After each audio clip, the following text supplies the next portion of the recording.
ఆశాజ్యోతి మన అన్నగారు గౌరవ శ్రీ మందాకృష్ణ మాదిగ గారు, మరి అదేవిధంగా వికలాంగుల కోర్ కమిటీ అధ్యక్షులు ఎల్ గోపాలన్న గారు, మరి అదేవిధంగా వికలాంగుల జాతీయ అధ్యక్షురాలు సుజాత సూర్యవంశం గారికి, మరియు జాతీయ నాయకులు అందరాబాబు గారికి, రాష్ట్ర మహిళా అధ్యక్షురాలు మంగమ్మ గారికి, తాళ జంగన్న గారికి,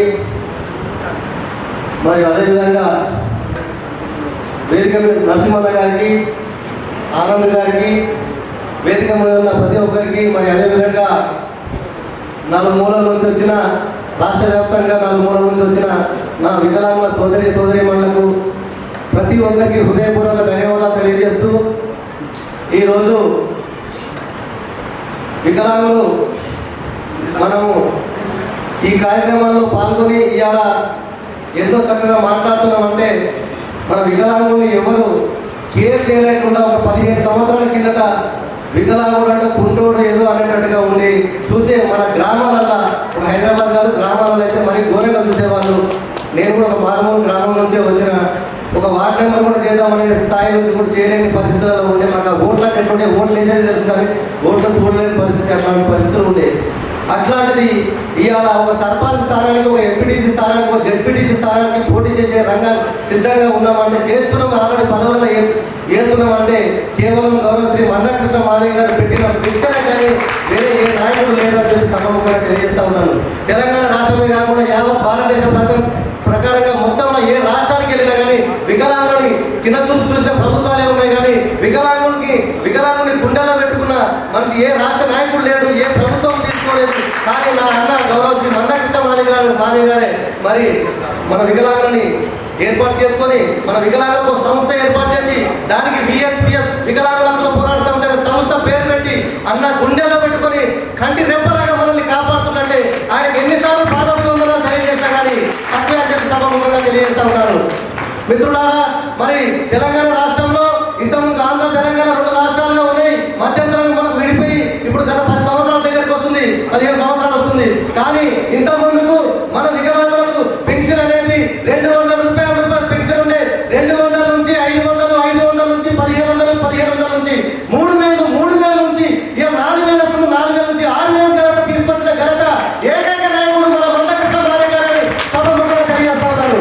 ఆంధ్రప్రదేశ్ లో 3000 పెన్షన్ ఉండే, ఆంధ్రప్రదేశ్ 1500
ఆ ఉన్న ఇళ్ళలో అయినా సరే మన వికలాంగుల కోటా ప్రకారమే మాకు ఎక్కువ లేదు, మాకు 5% రిజర్వేషన్ ఉంది.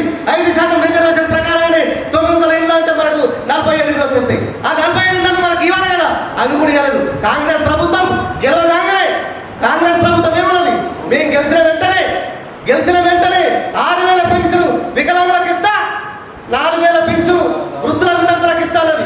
దౌర్భాగ్యం ఉన్న పార్టీ ఏదైనా ఉందా అంటే, ఎందుకంటే 3 సార్లు 3 నెలలు గడిచిపోయింది, ఎక్కగానే సంతకం వికలాంగుల ఫైల్ మీద పెడుతున్న కాంగ్రెస్ పార్టీ ఈ రోజు 3 నెలలు గడిచి 100 రోజులు తీసుకొని 100 రోజుల పండుగ చేసుకుంది. మళ్ళీ ఓట్ల కోసం ఏ ముఖం పెట్టుకొని వస్తుందని అడుగుతా ఉన్నారు. ఒక్కరికైనా 6,000 పెన్షన్ వస్తుందా? అన్నప్పుడు ఎవరికైనా వస్తుందా? మన మారుమూల గ్రామాలలో మన ఎవరికైనా వస్తుందా? రావట్లేదు. అలాంటి వాళ్ళగా మనం ఓట్లేసేది ఒక్కసారి మన గుండె మీద మనం చేయబెట్టుకొని ఆత్మశుద్ధి చేసుకోవాల్సిన అవసరం ఉంది. ఎందుకంటే చాలా మంది ఓట్ల కోసం రాజకీయ నాయకులు చాలా మంది వస్తున్నారు.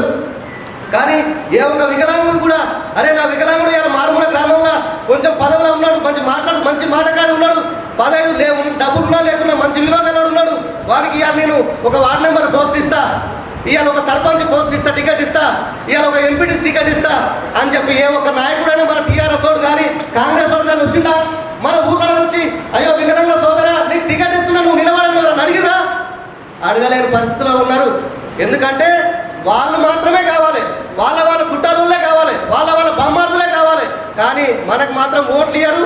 ఓట్లు వేసుకోవడం కాదు మాత్రమే మనకు వస్తాం, మనకు సీట్లు ఇవ్వరు, మనకు టికెట్లు ఇవ్వరు. అట్లాంటి పరిస్థితుల్లో ఉన్నారు. కానీ గౌరవశ్రీ మందకృష్ణ మాది గారు అలా చేయలేదు. ప్రతి ఒక్క వికలాంగుడిని గుండెల్లో పెట్టుకొని చూసిండు, కంటి రెప్పలాగా చూసుకుంటూ. ఇప్పటికీ అన్న ఏ వికలాంగునికి ఎక్కడ అన్యాయం జరిగినా కానీ అనునిత్యం యావత్ భారతదేశ ప్రధాని మొత్తంగా అన్ననే ఉంటాడు. ప్రతి ఒక్కరి గుండెల్లో వికలాంగుల గుండెల్లో అన్ననే ఉన్నాడు అని చెప్పి సభాముఖంగా తెలియజేస్తా ఉన్నారు. మిత్రులారా, మరి ఇట్లాంటి నాయకుడు మరి అన్నగారు ఈరోజు ఒక మంచి కార్యాచరణ తీసుకున్నాడు. బీజేపీ పార్టీ వాళ్ళు మనకు ఎంఆర్పిఎస్ అనేది కాకుండా ఏబిసిడి వర్గీకరణ కోసం మనకు అన్ని విధాలుగా శతవిధాలుగా ప్రయత్నం చేస్తానన్నది, శతవిధాలుగా ప్రయత్నం చేసి ఏబిసిడి వర్గీకరణ చేస్తా అని చెప్పింది. హైదరాబాద్లో మీటింగ్ పెట్టి మరి పెద్ద ఎత్తున మీటింగ్ పెట్టినప్పుడు అన్నగారు మోడీ గారు ఆధ్వర్యంలోనే మోడీ గారిని కౌగిలించుకొని మోడీ గారే కృష్ణ నీవు శబాష్, నువ్వు ముందు నీకు మస్తు భవిష్యత్తు ఉంది, పో నువ్వు అన్న మాట ఏబిసిడి వర్గీకరణ 100 రోజులు అయిపోతుంది అని చెప్పిండు. ఇవాళ ఖచ్చితంగా చేసి తీపిస్తాడు అన్న.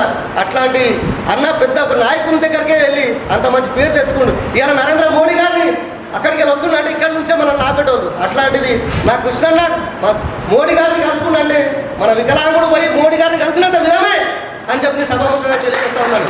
అవునా కాదా? ఇవాళ కృష్ణన్న మనం మాట్లాడుతున్నామంటే కృష్ణన్న మోడీ గారిని కలిసినట్టే. కృష్ణన్న గుండె ఎవరు? మనమే ఉన్నాం. మరి మనం కృష్ణన్న మాట చెప్పినప్పుడు కృష్ణన్న ఏం చెప్పిండు? ఆ మాటలకు ఆయన అడుగుజాడలో మనం నడుస్తేనే ఈరోజు మనకు పుట్టగతి ఉంటాయి, మన భవిష్యత్తు ఉంటుంది, మనకు లైఫ్ ఎప్పుడైనా ఎక్కడైనా ఉంటుంది. ఈరోజు నేను కూడా పోటీ చేయాలనుకుంటున్నా, నేను జడ్పీటీసీగా పోటీ చేయాలనుకుంటున్నా, నాకు టికెట్ కావాలని అడుగుతున్నా. ఇవాళ ఎంతో మందికి ఎమ్మెల్యే సీట్లు అడుగుతుండు, ఎంతో మందికి ఎంపీ సీట్లు ఇప్పిస్తుండు అన్న. మన వికలాంగులకు కూడా ఇప్పిస్తాడు. సర్పంచ్ టికెట్లు కావాలన్నా, ఎంపీటీసీ టికెట్ కావాలన్నా, జడ్పీటీసీ కావాలన్నా ఇప్పిస్తాడు. మనం ఆయన గుండెల్లోనే ఉన్నాం, ఆయనను మర్చిపోలేము కదా, ఆయన పట్టే ఉంటాం. కాబట్టి అన్న ఈ ఒక్కటి కూడా మా మనసులో మాట బయట పెట్టాం. కాబట్టి దయచేసి కొంచెం మా మీద కూడా కొంచెం ఆలోచన చేయాలని చెప్పి కోరుతూ మరి మరొకసారి అన్నగారు ఈ అవకాశం ఇచ్చిన పెద్దలందరికీ మరి పేరు హృదయపూర్వక ధన్యవాదాలు తెలియజేస్తూ సెలవు తీసుకున్నా.